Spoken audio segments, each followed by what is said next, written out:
Muy buenos días.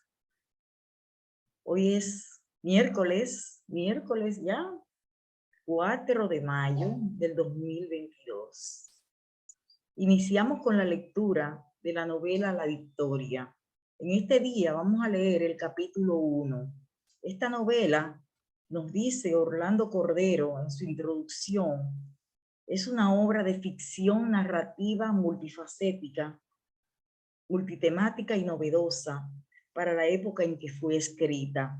Destaca por el romanticismo y por el aspecto psicológico de sus personajes que generan emociones de diversas índoles, así como un interés marcado en nuevas formas estéticas, características de la técnica de la novela dentro de la novela, el arte por el arte que en la Europa de la posguerra estaban en boga.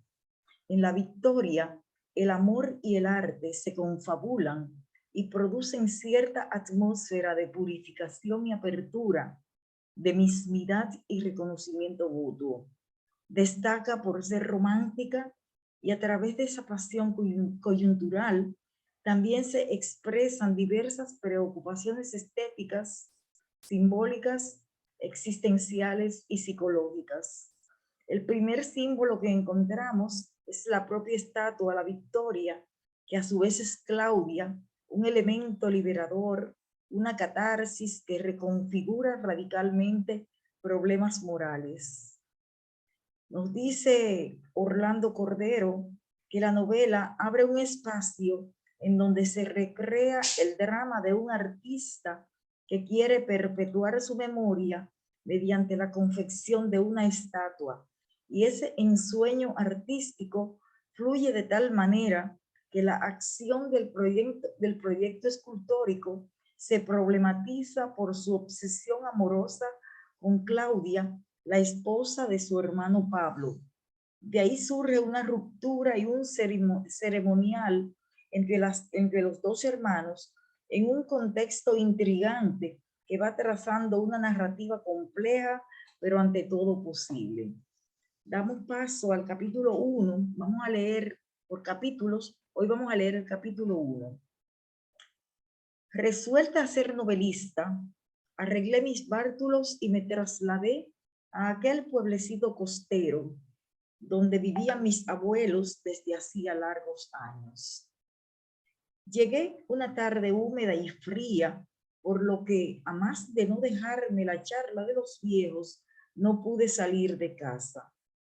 Las Cañitas era un lugar apacible, solo animado por las voces de los avezados pescadores que día a día echaban al mar sus barcazas grises, perdiéndose a lo lejos entre los gritos de los chiquillos que correteaban por la playa en busca de cangrejos colorados, que luego convertían en objeto de espléndidos festines bajo los cocoteros.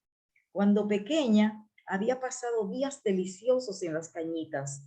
Mi padre había comprado un vasto terreno en aquel lugar y había fabricado una casa que vino a ser residencia habitual de mis abuelos. Todas las vacaciones las fui a pasar allí y nada me entusiasmaba tanto ni despertaba en mi alma de niña tan dulces emociones como esta temporada de sol, de mar, de absoluta libertad a diario. Me sentía enjaulada, mas aquí correteando con los chicos del lugar, persiguiendo a las gallinas, pescando camarones, irguiéndome con orgullo sobre un borrico, me consideraba la criatura más feliz de la tierra. Era como un pajarillo del bosque, dueño y señor de la espesura. Desde niña, Las Cañitas era para mí sinónimo de paraíso terrenal, de paraje encantador, donde no existían las pesadas leyes que la ciudad impone. Y por lo mismo, era el lugar donde se olvidaba todo convencionalismo para ser única y exclusivamente yo. Lejos de ser un sentimiento egoísta, era una necesidad del espíritu que anhelaba despojarse de prejuicios absurdos, del protocolo, del barniz de la civilización, para entregarse a una vida más bella. Cuando pequeña, no hubiera acertado a definir mi propio sentimiento. Todo niño ama con amable inconsciencia la libertad. ¿Es en la infancia, acaso, cuando más apegados estamos a la tierra, porque todavía no hemos aprendido a fingir, ni nos ha arrastrado el torbellino de la vida, porque todavía no sabemos negar queriendo, ni querer negando? Hoy, después de 5 largos años de ausencia, tornaba a las cañitas y rememoraba con placer aquellos días lejanos de mi infancia. Mas ahora me esperaba el trabajo, la lucha ardua. No podía dejarme arrastrar por los encantos de la naturaleza y vagar como antaño, ebria de libertad, sino retener los mensajes de la tierra para transmitirlos al papel y crear mi obra, porque estaba resuelta, decidida a ser novelista. Esta resolución fue tomada un día de bastantes emociones. Después de haber escrito durante semanas y semanas, había dado por fin a mi primera novela. 5 cuadernos con una historia de amor desgraciado y unos cuantos borrones. Con un poquitín de orgullo y de miedo, mostré la obra a mi padre. Mi padre es un buen escritor y crítico de reconocidos méritos. Tuvo el valor suficiente para leerla completa, desde la primera hasta la última página. Cuando concluyó, lo miré con timidez. ¿Crees que sirve? Mi padre sonrió casi piadosamente. Advertí en sus ojos un poco de burla mezclada con ternura. ¿Por qué no te dedicas por completo al piano? Sentí un frío glacial en toda la médula. No pasaba inadvertido para mí el sentido de su pregunta. Debí enrojecer violentamente porque el corazón saltaba dentro de mí, ahogándome casi. No dije nada porque la vergüenza y el disgusto cercenaron mi voz. Advirtiendo mi angustia, mi padre sonrió bondadosamente. Está bien tu novela, solo faltan algunos detalles, ¿comprendes?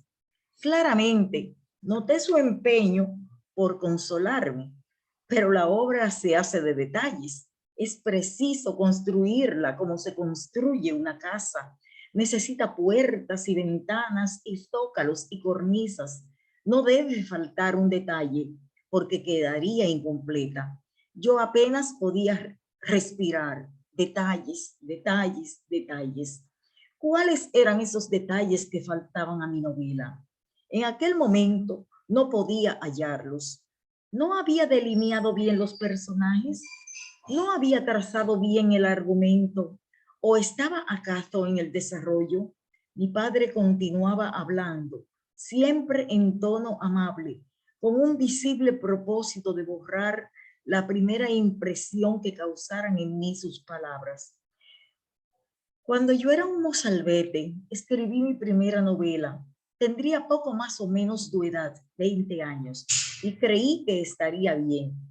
Mi maestro la encontró absurda, porque mis personajes no actuaban con naturalidad, sino forzados por mí. Es cuestión de detalles. Volví a empezar. Escribí 3, 4 novelas más hasta que dominé el terreno. Tal vez ocurre que tú no has escrito lo bastante todavía.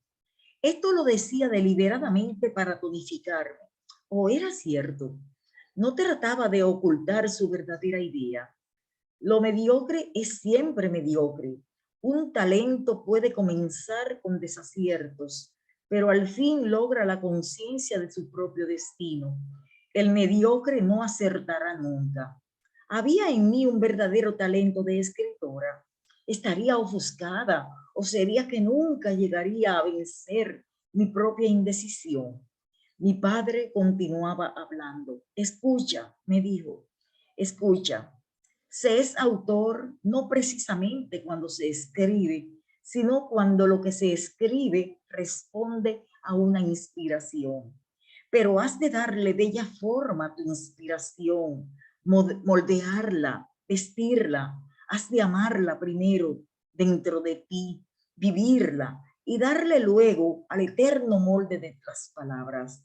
No se trata de escribir por escribir, ha de decirse algo, y ese algo debe nacer en ti espontáneamente, crecer, ahogarte casi, de manera que sea una necesidad, una imperiosa necesidad, liberarte de su dominio. Pero para dar bella forma a esa inspiración, a esa idea que es como un diamante en bruto, has de conocer el arte de estructurar, de engarzar las palabras unas a otras, de decir, escribe, escribe mucho, familiarízate con los vocablos, adéntrate en su significado, hazte una con el verbo. Asentí a todo lo que me dijo mi padre y me acosté temprano aquella noche. Apenas pude dormir, lo confieso, pero casi al amanecer tuve un gesto de rebeldía, de orgullo. Pensé que una luz acababa de iluminar mi cerebro. ¿Y por qué no? Escribiría hasta adquirir ese dominio sobre la palabra, hasta aprender el arte de estructurar. Yo debía ser una novelista como mi padre. ¿Por qué no había de serlo? Él mismo me había dado la clave, luchar hasta vencer. Recordaba que muchas veces me había dicho lo mismo. Cuando comiences una obra, pon todo tu corazón y todo tu empeño. No cejes hasta no verla concluida. Nada debe hacerse a medias. Una de sus novelas se fundaba precisamente en esta idea. Bien, esto era lo que yo necesitaba, ser dueña de mí misma. No podía temer al fracaso ni a la falta de talento, puesto que mi padre había comenzado igual que yo. ¿Por qué había de fracasar? Después de tomar tal resolución, pude dormir 2 o 3 horas. Desperté fatigada y anuncié a mi madre mi deseo de pasar 2 días en las Cañitas. En esos días no me encontraba muy bien de salud y quizá por eso mis padres no pusieron razón alguna a mis propósitos. Me trasladé pues a las Cañitas, decidida a trabajar, sin comunicar mis proyectos a nadie. Pensaba yo que el ambiente del campo, el sol vivificante, la brisa marina y la contemplación de la naturaleza prepararía mi espíritu para emprender la nueva ruta. La tierra tiene un lenguaje tan puro y tan profundo que es imposible no escucharlo. Así pues, mi viaje a las Cañitas sería el paso decisivo hacia la conquista de mi ideal. Al día siguiente de mi llegada, antes de que se levantasen mis abuelos, me eché una chaqueta sobre el brazo, me puse un sombrero de anchas alas, gafas oscuras para librarme un poco del sol y con mis bártulos de escritora eché a andar por el camino sombreado de almendros en flor.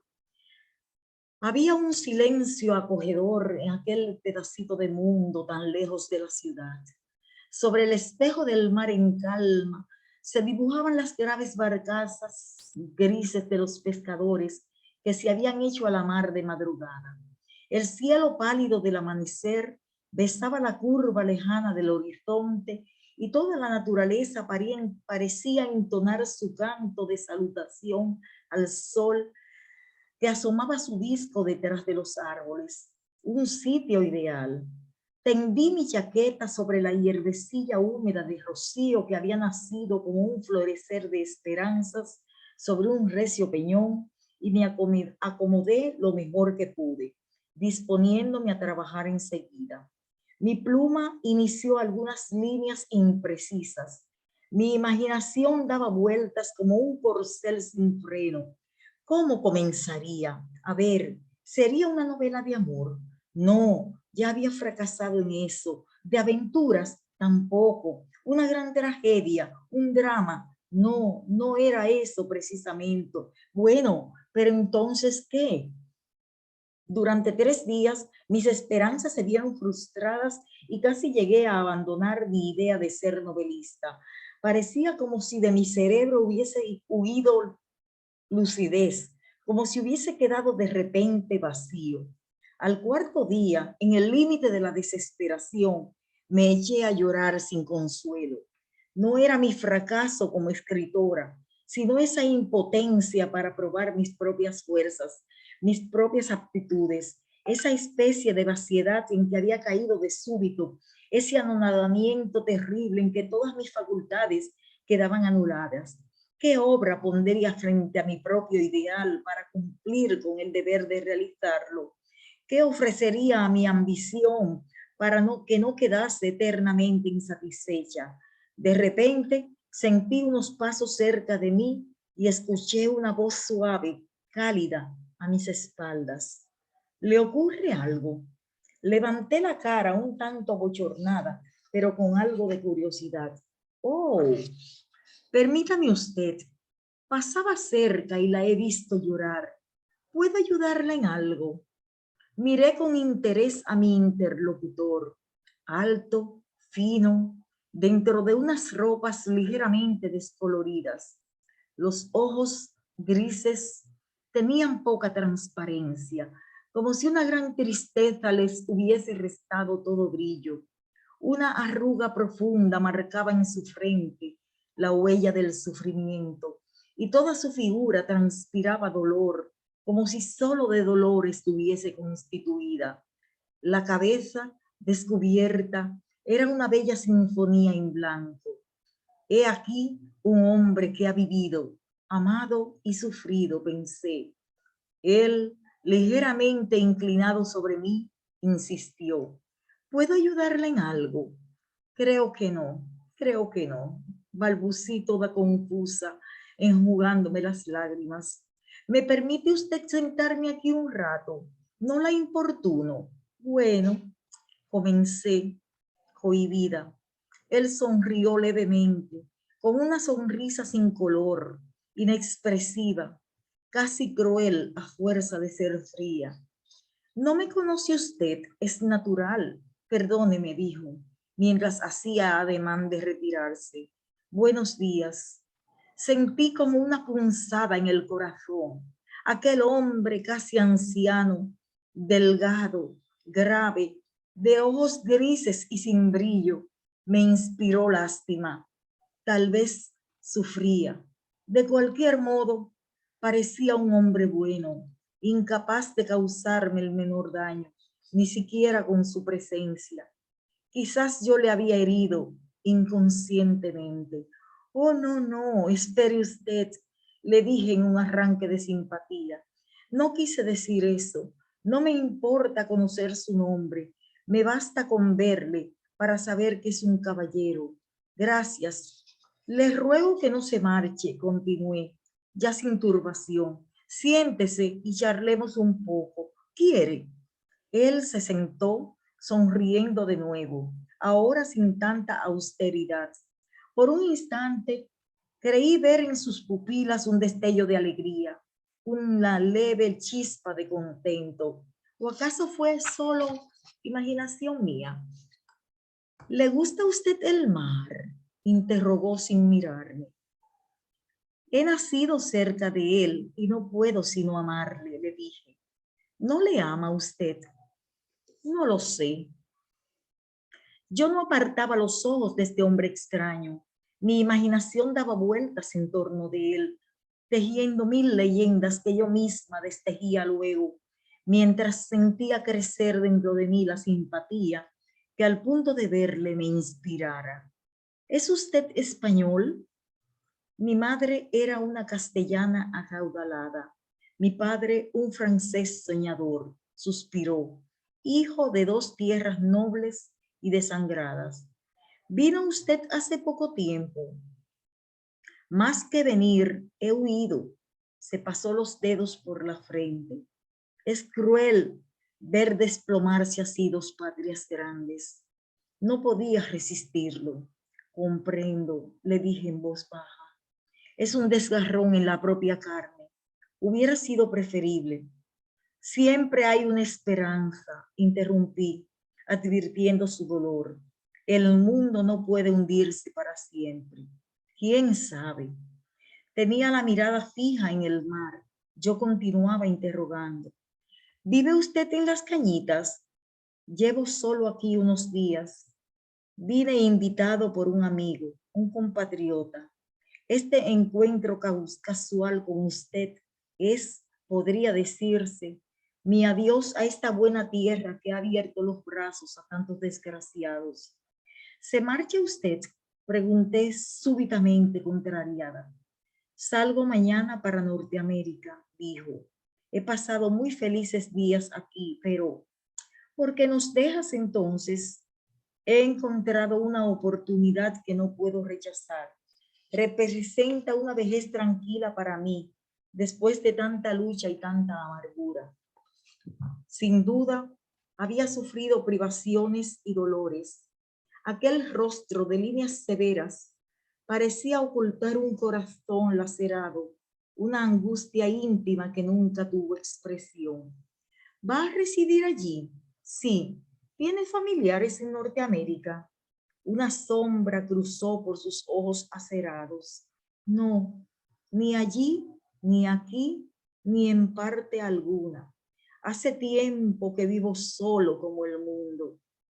Hubo un silencio pesado, casi sombrío, solo interrumpido por el ruido de las olas batiendo las rocas. A lo lejos se divisaban las barcas de los pescadores enseñoreadas sobre el agua, plateada ya por la luz del sol que ascendía más y más por entre los árboles. De súbito, yo sentí que la mirada gris estaba intensamente fija sobre mí y volví el rostro. ¿Por qué lloraba usted?, preguntó con sencillez.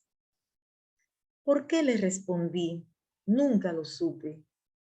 Siempre ha sido este uno de esos misterios imposibles de penetrar y al cual no cabe dar otra explicación que no sea la de una fuerte atracción espiritual que anuda corazones. Sin darme cuenta, apenas se lo dije todo. Me confesé a él como hubiera podido hacerlo con mi padre o mi abuelo. Le hablé de mis inquietudes y mis ambiciones, de mi ideal, de mis ensueños, de aquella locura de escribir y de la cruel impotencia que estrujaba mis ansias, haciéndome sentir deudora de mí misma. Cuando hube hablado así, corazón abierto, me sentí más tranquila. Él escuchaba con interés y pude advertir que en ocasiones un ligero fulgor de entusiasmo hacía brillar sus ojos grises. Dígame usted, ¿no le inspira este mar que usted ama, estos árboles, esta vida sencilla de los pescadores, este rumiar de angustias de la gente pobre? Yo hundí la mirada en el mar inmenso, misterioso, atrayente. El mar tiene para mí una música que inspira, le dije pensativa, pero es como si templara las cuerdas más fuertes de mi alma creadora. No puedo ahora hablar del mar, sino de algo más humano, de algo que está más en nosotros, de algo que me aguijonea incesantemente. ¿El amor? No, el arte. Él me miró intensamente y vi pasar por sus ojos una sombra que no pude definir. Es una sola cosa, dijo en voz baja. Sentí nuevas ansias de confesarme a él, de decirle todas esas cosas que bullían en mi mente desde hacía tanto tiempo. Por el arte, la humanidad ha de llegar a un alto más grado de perfección. El hombre de la gleba va inevitablemente hacia un plano más elevado. Aspira a ser. Y ya esta aspiración le coloca en actitud de sentir las emociones que produce el arte.